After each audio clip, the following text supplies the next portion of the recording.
Hey, everybody. Welcome to the morning market briefing. It's Tuesday, June 16th, 2026. Hope you're doing well out there. Lots to talk about, continuing opinions on the war. We've got a trade deal to walk through. We've got a number of mergers, but we're going to open up then with Bank of Japan raising interest rates, even with Governor Ueda out with a liver cyst infection. Oddly specific details there. Sounds very nasty. If I ever have one of those, just be like, Andrew's sick. Yeah. They said they don't want to fall behind the curve, so the basic approach is to continue raising policy interest rates while adjusting the degree of monetary easing. I do wonder if, when you're thinking about this with Japan, if they are crazy like a fox right now, because they're doing the same thing Europe is doing in terms of raising rates, and arguably what the U.S. is doing directionally in terms of not cutting rates. And we've had oil prices go down 20% over the last month. Inflation's peaked. I think I can fairly firmly say that regardless of what happens with Iran, I think in the short term, oil's down and inflation's going to be down. So you think to yourself, why are we raising rates by 25 basis points? First of all, it's not really going to do much anyway to quell inflation. But secondly, the inflation beast that we had been concerned about for the last 3 months is kind of going the other direction. Yeah. So it doesn't make a whole lot of sense to raise rates or even keep rates where they are, frankly, in my view. If the rate was good last month, it's arguably higher than it should be this month. That said, I think that there is an awareness by people, and maybe not even on these boards, but they understand that they have debt problems. And if they cannot convince the markets that they're quelling inflation, then they're going to see the long end of the curve go up. Yep. So what they're doing is they're raising rates. It's basically an investment. So they're raising rates on the front end in order to keep the long end of the curve down, because we talk about debt to GDP in the U.S. being 130 or 140%, and that the debt interest costs is a percentage of interest costs plus mandatory spending is basically all of the actually interest expense plus defense is the entire income that we get in the U.S. And then entitlements is everything beyond that. So right now, what they want to do is they want to try to minimize that interest expense however they can. And the way they're doing that is not cutting interest rates, which might be the thing that you might think of. Yep. But Level one thinking would say, hey, let's reduce this expense by cutting this. Yeah. But they're concerned about down the road.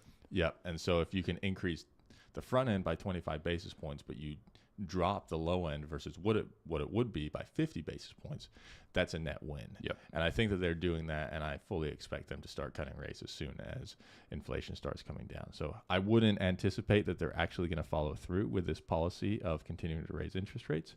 But that's what they're saying right now. And notably, they felt compelled to move, and they moved as small as possible. Yep. So continuing on that path. We've got a big merger with large U.S. chemical players. Huntsman and Olin are coming together. They found $400 million in cost synergies, saying, hey, you get with me, we'll get with you. We can save a little money along the way. Olin a bit more upstream than Huntsman. How do you see that? Do you see this as an attractive merger of equals, or how would you kind of characterize this? Yeah, I think it's a great deal. I think that you're going to continue to see mergers of this ilk, either vertically integrating or horizontally integrating, because what you can do with combining systems accelerates your cost synergies. Now that you can, you have big ERP systems in each company, people aren't concerned about layoffs anymore because everyone's laying people off. So it really accelerates the ability to realize a lot of those cost synergies. And so I think that's why we've seen a big boom in M&A, and people understand that bigger is better. And this makes a lot of sense. Huntsman's trading off today because it was basically a share exchange based off of the last 30 days of trading. And over that time period, Olin went down and Huntsman went up. So now Huntsman's getting docked back to where Olin is. But I think it's a good deal overall. Huntsman, by the way, is the same as John Huntsman's company. Former presidential candidate. Yep. He was like I guess the poor man's Mitt Romney, but I think he has plenty of wealth. He was way, way, way down on the stage in the debates in 2012? 2012. So Utah guy, right? Mm-hmm. The EU has approved a U.S.-European Union trade deal. It took quite a while. I feel like we have been wait-and-see mode, although there's been very little traction in terms of the narrative really shifting. But we've gotten this through. Trump was threatening much higher tariffs if the EU didn't act by the 4th of July.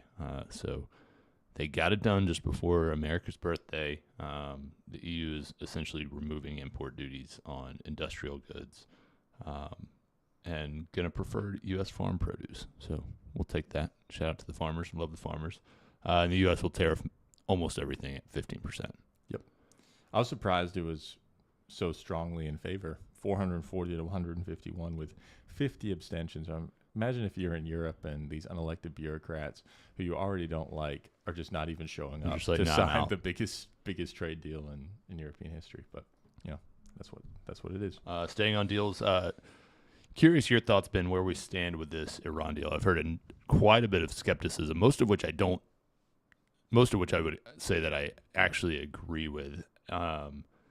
The oil market certainly responded sharply, moving lower. Stocks rallied, although I think maybe some of that softened throughout the day. And a lot of that was chip stocks. A lot of it was chip stocks, which really is not dependent on the Strait of Hormuz at all. Bonds didn't react in a way that suggests, hey, this is a meaningful transition. But we still don't really know what's been achieved. And to me, I guess we'll learn more between now and Friday. To me, it still just seems like a prolonging, perhaps, of a ceasefire. Yeah, I think that is certainly the thinking in markets, and I think that's the consensus thinking overall. Why oil is down is because Hormuz is going to be open. We do know that. I mean, Hormuz is going to be open, and all those ships are going to dump their oil, and so the front month oil is going to come down because all of a sudden they're all going to arrive at once, and oil prices are going to go down. So that's good. That makes sense. But I think the longer term ramifications, to your point, are yet to be determined. It almost seems like we're just in a more fragile version of what existed back in February, where we were negotiating on the nuclear agreements. And I think there definitely have been things that changed, but nothing's changed that we didn't know before last week in terms of we're on, I guess, the second or third regime, depending on who you ask. Yeah. There's been a lot of destruction of missile systems. Again, to what degree, it depends on who you ask. Yeah. So overall, I think that, but I think the takeaway here is that we're essentially back to where we are in February. I think that's the consensus. Yep. But a little bit more fragile situation, especially around the Strait. Yeah, it's certainly more tenuous, and you do wonder. I mean, I wonder if this is not, and I think Halperin pointed this out maybe yesterday on Two-Way, the program we reference often. I wonder if this is not even by design a stall to get through the midterms. And, we'll see. Obviously I don't want this any more prolonged than it has to be, and it continues to seem like there's not a winner. I would say from a sentiment perspective, coming out of this and saying, hey, we're back where we were in February, but we beat those guys up a little bit. Not a huge political win for Trump, but better than no, we're still actively engaged. Yeah, and I think that, a lot of people in the markets are going to want to price in resolution quickly. But if I was running a business and making long-term decisions, and I probably wouldn't change materially my stance that existed before this deal was announced. And we haven't even had it signed yet. One of the things that does make me a little bit skeptical as well regarding the finality of this deal is that Trump is in Europe right now, and he kind of demurred about whether or not he would head over to Geneva to be at the signing. Yep. And yet J.D. Vance is coming all the way over from the U.S. So I don't know. If it was a really, really good deal that he was happy with, he'd be there. I think he'd be there. Yeah, he'd have the red carpet out. SpaceX in the news yet again, acquiring Cursor, which is something that some people in the office have some degree of familiarity with, but essentially an AI coding tool. SpaceX merged with xAI, Musk's AI company, earlier in the year. I don't know enough to tell you if Cursor is a worthwhile acquisition. I don't understand the technology well enough. I know that I know some people who have used it and found it very easy to use and helpful and productive and all those things. What is interesting to me, they're buying it for $60 billion. Cursor was in the middle of raising $2 billion at a $50 billion valuation. So is $60 billion more than $50 billion, folks? Yeah, it is. But you're buying the whole thing. So at least on, as wacky as some of these valuations can be, especially in the AI space, it doesn't seem like a massive stretch to take down the whole thing at 60. And they were doing that, 2 or 3 months ago? Yeah. Because SpaceX signed this deal, I think 2 months ago, and they said that if we don't IPO, we give you a $10 billion breakup fee, yep. which was stunning in and of itself.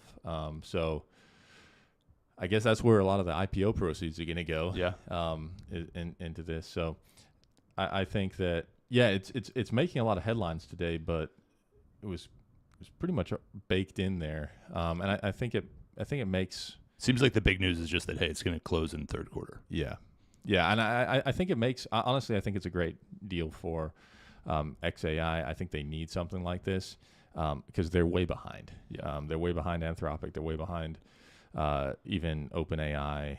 And Elon definitely wants to not be behind. And so they need to accelerate their technology. And for $60 billion, when a lot of these companies are worth $1 trillion or more, seems like a pretty good investment. Yeah. On the Musk front, I've heard so much commentary the last couple of days, people just decrying the fact that we have a trillionaire. I'm over that, guys.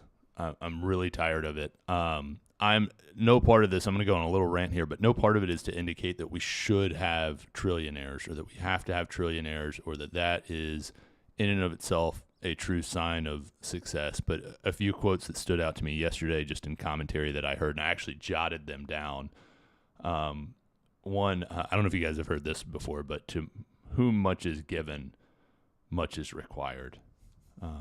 And they said that as a criticism of Elon Musk. Another one, like creating 4,000 millionaires. Yeah, I mean, it's crazy. And then another one, if America is good to you, you should be good to America.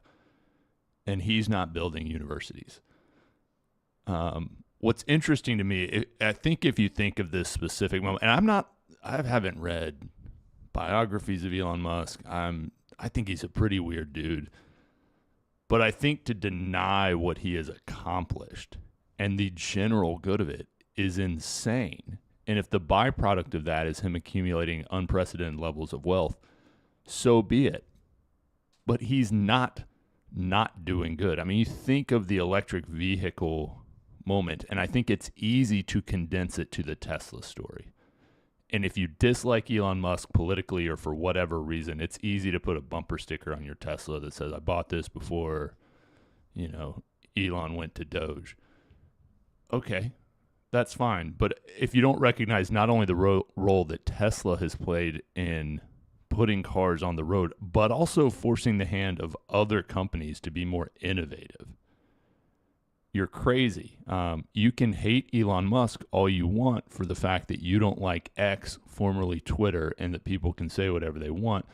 I think you should also recognize that there are people that have internet connectivity in places that seemed unfathomable a decade ago, thanks to Starlink. The same people that don't want server farms eating up farmland are the same people that hate Elon Musk, who's trying to find a way to put these things out in space where they don't bother people. He's incredible. Which, by the way, 1 gigawatt, he wants to do 1,000 gigawatts. 1 gigawatt is the size of Central Park. Yeah. I mean, it's unbelievable. And the byproduct of this, because yes, things cost money, is that he's accumulated a lot. he's not ungenerous. I was actually looking in, I was listening to this thing, and the specific comment of he doesn't build universities cracked me up because I immediately thought of the Vanderbilt family, who notably squandered their fortune, but have this institution named after them that was largely funded by them. Elon Musk spent $370 million building STEM charter schools in rural areas, and people don't like that because it was mostly for places that were near SpaceX headquarters and Tesla headquarters, so it was really just for his employees. I mean, how dare he use a foundation to spend hundreds of millions of dollars in a single year to build facilities to educate people? I mean, the criticism is crazy. And I don't want to overstate that in the sense that, no, he is the best person because he has the most money. I'm certainly not saying that.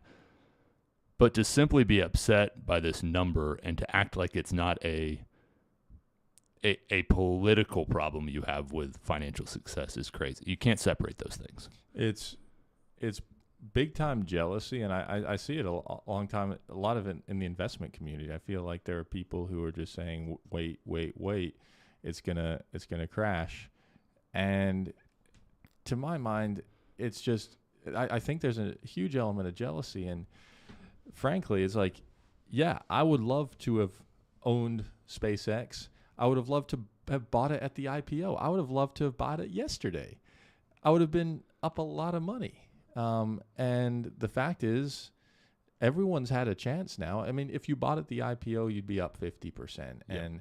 And I think that there's a lot of buy-side people especially who are, having to scapegoat someone in order to make themselves feel good. I don't know what's going to happen to SpaceX. I do think personally it's overvalued here. Yeah. But you can say that without being appalled by his wealth. Right. And like that does absolutely nothing for me. In terms of me not liking Elon because he's wealthy. And by the way, like if he ever sold a dime of SpaceX in the near term, I mean, the stock would tank. Like he it's not like he can access that wealth. Sure, he can probably borrow against it, but it's not like he can just go ahead and sell stock, because if he did, the stock wouldn't do well. Yep. And at every corner, he's never just taken the money and stopped innovating and stopped contributing to the American economy. He's always rolled it. I mean, he's always been like he works like crazy. And I think that, and he pivots. I mean, we didn't even touch on this, but I mean, as a co-founder of PayPal, he's done more to democratize spending than arguably anyone. I mean, the Bitcoin bros love to talk about, ease of payments. That would have been impossible to imagine before you ever spent money online, and PayPal enabled that. Tom and I were talking a lot about this last week, and I actually think Elon Musk has chosen probably the worst businesses in the world to ever try to make money in. Transaction services, you might take a tiny, it's hyper competitive, take a tiny cut. He managed to make that successful. Cars, they make 15 to 20% gross margin, not net margin, gross margin. Even the best ones are in that. That's a terrible, terrible business. Shooting spaceships up into space, and you've been working on this for the last 25 years, and you're still losing $10 billion a quarter? Yep. And yet he's managed to figure out how to make this work simply by there is no other option. Is like, it's got to work because there is no other option. And I think that that deserves a lot of respect. And frankly, I think the flexibility that he's shown, he did not start Tesla thinking that he was going to be into battery charging, especially for data centers. He did not start SpaceX thinking that he was even going to have Starlink. I mean, in 2005, who would have thought that we didn't even have the iPhone yet? Why would we need, high-speed internet in the middle of nowhere from the space? But what he was able to do is each time he was able to flexibly adapt to where the market is. On Tesla, he adapted. He saw where the market was going and said, EVs, fine.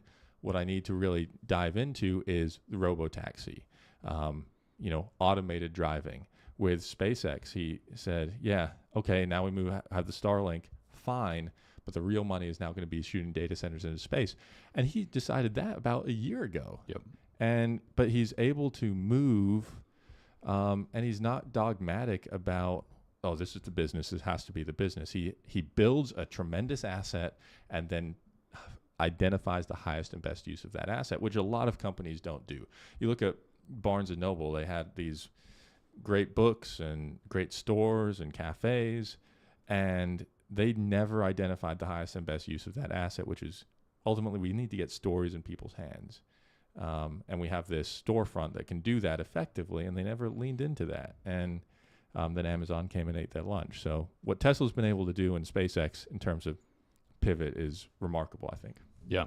So if you want to call and complain about how much money Elon Musk has, we're not going to answer. All right. Also, quick shout out. Saw a listener to the podcast out in the wild last night at Corazon. Said that he missed me on the call, and I bet he's missing Tom today. Always good to run into folks that listen. So if you haven't, make sure you share this.